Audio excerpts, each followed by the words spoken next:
বাগাতিপাড়া থেকে বিলুপ্তপ্রায় বন বিড়ালের দুটি বাচ্চা উদ্ধার করে বন্যপ্রাণী ব্যবস্থাপনা ও প্রকৃতি সংরক্ষণ বিভাগের কাছে হস্তান্তর। বাগাতিপাড়া প্রতিনিধির পাঠানো তথ্য ও ছবিতে বিস্তারিত।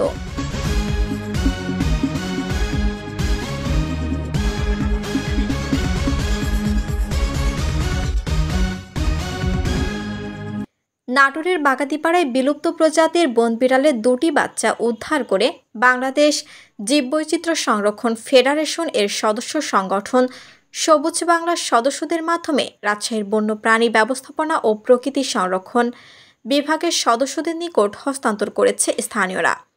সোমবার 24 মার্চ দুপুরে উপজেলার হাটদৌল এলাকার স্থানীয়রা ওই বাচ্চা দুটি হস্তান্তর করেন।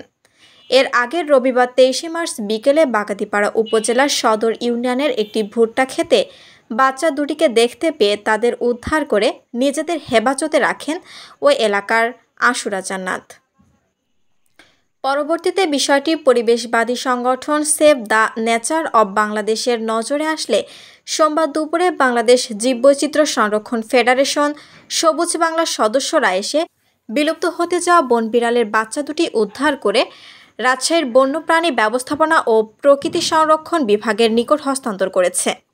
স্থানীয় এলাকাবাসী আশুরা জান্নাত সহ অনেকে জানান, 4টি বন বিড়ালের বাচ্চার মধ্যে দুটিকে বন বিড়ালের বাচ্চা উপজেলার হাটদোল এলাকার খেতে পান, আর দুটি বাচ্চা কুকুররা খেয়ে ফেলে।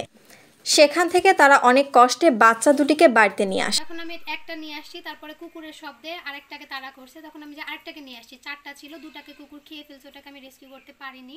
তখন আমি কথা বলে ওনারা বললো যে মায়ের জন্য অপেক্ষা করতে। তো মা সারা রাত থেকেও মা আসেনি। তারপরে তো আমি ওকে খাবারও দিছি, কিন্তু খাইনি, যেহেতু বনের জিনিস। তারপরে এখন আমার টিবিসিএফ এর কেন্দ্রীয় প্রচার সম্পাদক ফজলে রাব্বি বলেন, উদ্ধারকৃত বন বিড়ালটি প্রায় বিলুপ্ত হওয়ার পথে। একে ফিশিং ক্যাট বা মেছো বিড়াল বলা হয়ে থাকে। এরা লোকালয়ের কাছাকাছি থাকে, কাকড়া, ব্যাঙ ইত্যাদি খায়। ধারণা করা হচ্ছে খাবারের খোঁজে বন বিড়ালটি লোকালয়ে ঢুকেছিল। এদিকে খাঁচার ভেতর বন বিড়ালটি প্রথম দেখায় মনে হতে পারে এটি একটি চিতা বাঘের বাচ্চা। এলাকায় বাঘের বাচ্চা ধরা পড়েছে এমন খবরে বিড়ালটি দেখতে শত শত মানুষ ভিড় করেন। তিনি আরও বলেন, বন্যপ্রাণী সংরক্ষণে দেশব্যাপী কাজ করছে বিবিসিএফ এর সদস্যরা। এ সময় উপস্থিত জনসাধারণের উদ্দেশ্যে বন্যপ্রাণীর ইতিবাচক দিক ও বিবিধ বিষয় আলোচনা করা হয়। আমরা খবর পেয়ে আজকে নাটোরের বাগাতিপাড়ায় বন বিড়াল দুটিকে উদ্ধার করতে আসছি।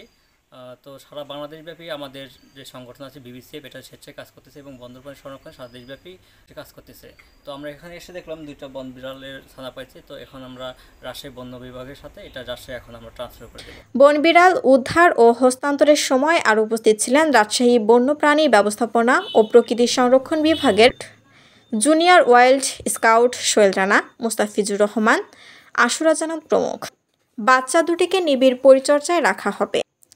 পরবর্তীতে প্রাকৃতিক পরিবেশে অবমুক্ত করা হবে বলে জানিয়েছেন রাজশাহী বন্যপ্রাণী ব্যবস্থাপনা ও প্রকৃতি সংরক্ষণ বিভাগের junior wild scout Sohel Rana. বন্যপ্রাণী ব্যবস্থাপনা প্রকৃতি সংরক্ষণ বিভাগ রাজশাহী হতে আসছি। এটা আমি মুঠোফোনের মধ্যে জানতে পারি যে একটি বন বিড়াল আটক হয়েছে। এটা এখন আমরা রাজশাহী বন্যপ্রাণী ডিভিশনে নিয়ে এটা উপযুক্ত পরিবেশ এবং তার প্রাকৃতিক পরিবেশে দেওয়ার চেষ্টা করব এবং সে কোনো ইনজুর আছে কিনা সে বিষয়ে আমরা একটু দেখভাল করব। শিলা আক্তার, ডেস্ক রিপোর্ট, চ্যানেল ই নিউজ।